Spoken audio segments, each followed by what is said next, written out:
Unit 4. Story Time.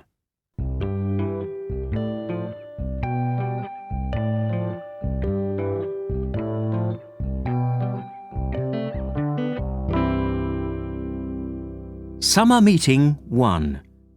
Exercise 2. Listen and read.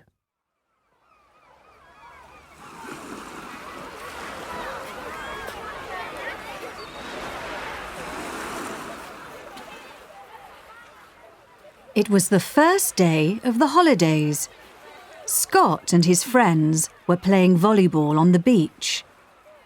The boys were trying to throw the ball over the girls' heads into the sea, and everybody was laughing. Scott jumped high into the air and caught the ball.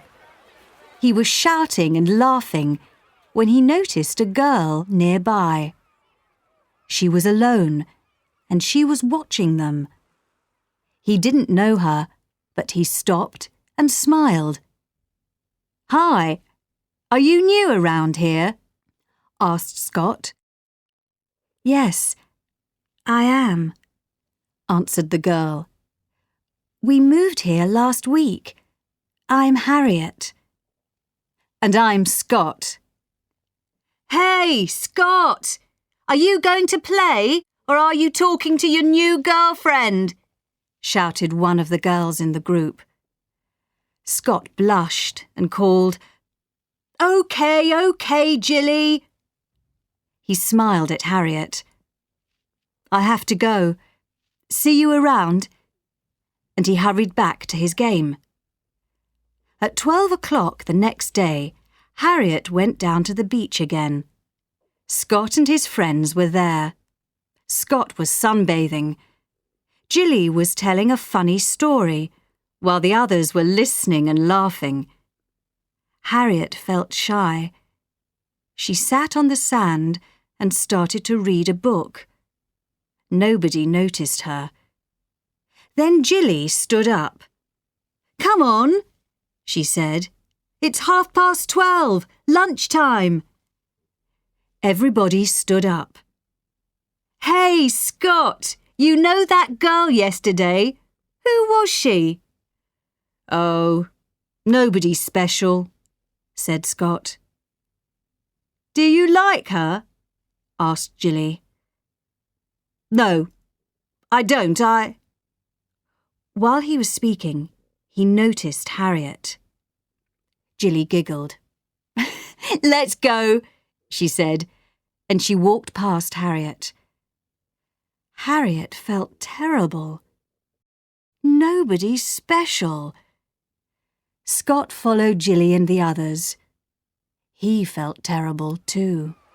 Unit 4. Story Time. Summer Meeting 1. Exercise 6. Read and complete. Then listen and check.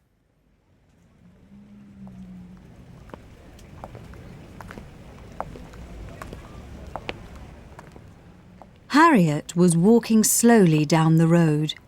She was thinking about her old friends. Suddenly, somebody shouted her name. For a moment, she thought it was Scott. Then she felt a hand on her shoulder. She looked up. It was her father. "Harriet, are you okay? I was calling you. What were you dreaming about?" "Sorry, I didn't hear you," she said. "I was in the supermarket when I saw you through the window," he said. "You looked sad.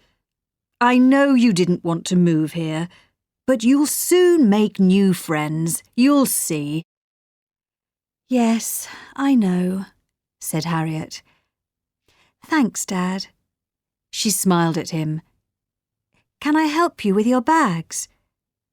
She took one of her father's bags and they started to walk home. He was talking about his new job. Harriet wasn't really listening. She was thinking about Scott when he walked past. He saw her and smiled. Harriet looked away, But Scott stood in the rain and watched them. He still felt terrible.